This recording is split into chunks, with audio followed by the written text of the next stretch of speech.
Another cars thing. The Ferrari 12 Cylindri has been revealed. It's out. People are getting them. Mm-hmm. They're like out, right? Like they're. I don't think they're in the States yet. No, I don't think so. But they're in Europe. They're on sale. And I have some interesting thoughts about modern day Ferrari. Oh, let's hear them. The 12 Cylindri is not selling well. Really? Already? There are It's threads new. all over Ferrari chat about guys being like, I bought one Ferrari and they offered me a 12 Cylindri. Oof. That's thing one. Well, Thing two. what was the one the Ferrari they that bought true? in The SP1? Oh, yeah. By the way, the Ferrari was an Enzo. The Ferrari was a short wheelbase. I mean, like, I don't think someone someone bought a Roma Spider. There's a and got guy offered. posting on Ferrari chat who's like, I bought an F12 and an 812, and that was it, and I got offered Well, a 12. yeah, Well, that's yeah, V12, that's- V12, V12. The most expensive car they make, like from the normal production range. Two cars. It used to be a little Yeah, different. one was... When I was working at the Ferrari dealer, you wanted a 599. First off, you weren't getting one, but there were people who were getting them, and that's a general statement. Like if you were inquiring about it, you were not going to be getting one. No. Like, I don't know. Things are different. That's 12 cylinder. That's 12 cylinder problem number one. 12 cylinder problem number two. There is like a 10-page thread on Ferrari chat right now about people turning down their 12 cylinder allocations because prices are so high and options are so high, and because they keep getting destroyed on depreciation. One guy calculated how much money he's had to lose on BS cars in order to get the good cars, and he's like barely breaking even. And even then, the dealer's not offering him the really good stuff. Well, yeah. So here's the thing. Actually, Bullion did a video talking about this recently, how there are so many qualified people who can afford to buy the big stuff now. It's like, if you, as a newer person, want to jump in front of them, like... Well, but see, how do you? But do you understand the problem? Okay, so the last thing I want to say is there's a 22-page thread on Ferrari chat about SF90 depreciation. Well, yeah. It's Yeah, There are the most significant. recent page, people are like, these are about to cross into the threes. And then guys are replying, wholesale, they already are. And guys are replying, in Europe, they already are. Threes. Yeah. What's his name? David Lee, who I went up, his car had an 850 sticker. Threes. That was 2 years ago. Dude, what I'm saying is, and so you're right, there's a ton of qualified people who can do it. And so Ferrari has to figure out another way to qualify people to get them into the high value stuff so they don't feel so bad about losing money. But the problem is they can't get, if they're trying to shove all these FF90s down people's throats and then they all lose 300 grand, it used to be, I don't care if I lose 300 grand on an SF90 because they'll give me an SP3. They don't have enough. Here it comes. They don't have enough SP3s. And so my question is, has Ferrari lost its luster? By the way, 296s are red sticker or below used. Yeah, we That car's 2 years old. Yeah. That was not the that one's case. elsewhere. The last time used mid-engine Ferraris were below sticker was probably 355. 360 is where that whole waiting list BS game stuff started. Yeah, 335. Well, don't forget 355 with the F1. It was like that was one of the hottest cars. You get my point, though. We're talking about decades. This is a new world for Ferrari. How many cars did Ferrari sell last year? I don't know. They're selling a ton more cars. People are flipping back their SUVs because those are making money. But like this is a dangerous game for Ferrari to play. I know. I've been worried about this day for a long time. Okay. If you force down SF90s down people's throats and you force Romas down people's throats, you have to give them the supercars. But the problem is the volume they want to do in SF90s and Romas and 12 cylindries in Puro songs is not going to be enough to be counteracted by the SP3s. So then the rich people are going to start bailing on the SF90s. They're going to sit there and they're going to say, I don't want to be part of this SF90 stuff if I'm not going to get an SP3. And Ferrari then has to actually try to sell these cars. And that's a tough ball game. And I bet you that you could buy an SF90 below sticker new at dealerships right now. Yeah, for sure. Meanwhile, Wait, sorry, Hasn't it been out of production? no, SF90, they're still desperately trying to shove them down people's throats. Meanwhile, this is the last point I'm going to make. Revuelto, sold out for years. Porsche, high-end Porsche products, sold out for years. I never thought I would see the day when Ferrari would lose what it has had for 30 years. But it's interesting. It is interesting. I'd like to monitor it and see what happens. But I don't think they're there yet. I still think it's the stronger brand compared to Lamborghini and Porsche. Yeah. But you see what's happening. You see what's happening. As lovely as this car is, and my God, is it lovely. Here's the thing. I think that we are in much more of a global market than we once were. And that's notable for two reasons. One is, first, let's talk about Ferrari sales. In 2004, per goodcarbadcar.net, which is one of my favorite sites. Yeah. How many did they sell? In 2004, they sold 1,100 cars in the U.S., 1,200 cars in the U.S. In 2022, they sold 5,000 cars in the U.S. I mean, yikes. There it is. That's a major... But that means that they, as a company, are making money they weren't making before, which is important.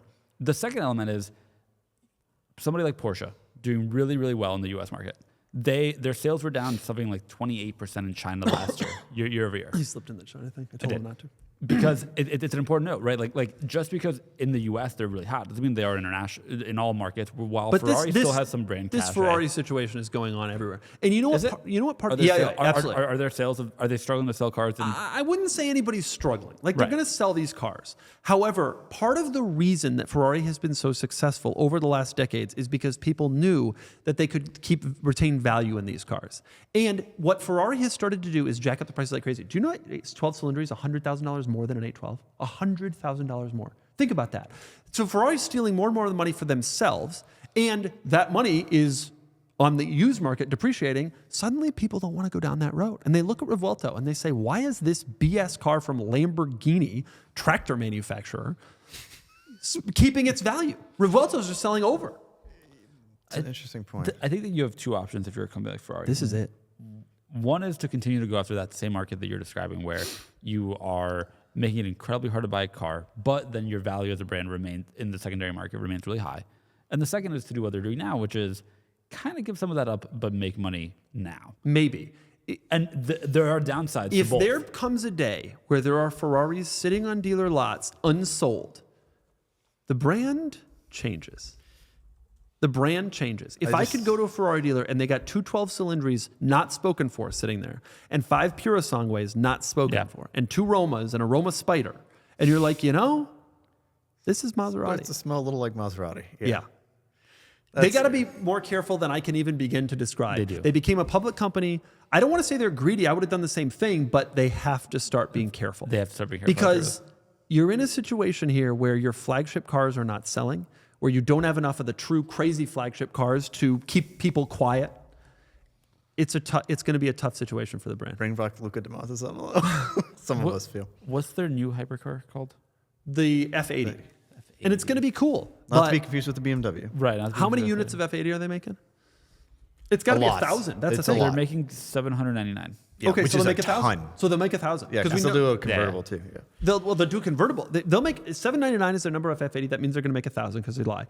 And then they're going to do a convertible and make another 500. They're going to make 2,000 F80s. That's going to be around. They have to in order to solve the problem that they themselves have developed. I just think the whole situation is getting a little bit scary. If I were Ferrari, I would start to get a little bit nervous because the cachet of this brand is the whole game. Well, the fact that you can't get one, and that's the whole game. Hey, and if you can get one, and you're going to lose a ton of money, the game changes. Well, and they've lost the definition of their product lines too. It's like it starts to get cloudy because there's so many different models now. It's like so the 6-cylinder, which is also an issue when you become a public company and you want to maximize your sales and your revenue. You got to make more cars, but you're right. But it's like the 296 is now what the V8 line was, but it's not a V8 anymore. So and like the 296 and the SF90, in my opinion, are for most people indistinguishable. Right. Then there's the Roma Spider, and it's very dangerous. Meanwhile, Porsche is selling 911 STs to a small number of people at sticker. Meanwhile, Porsche makes all these Macans and Cayennes. Porsche has made this unbelievable transformation where they can sell boring BS cars at lease payment specials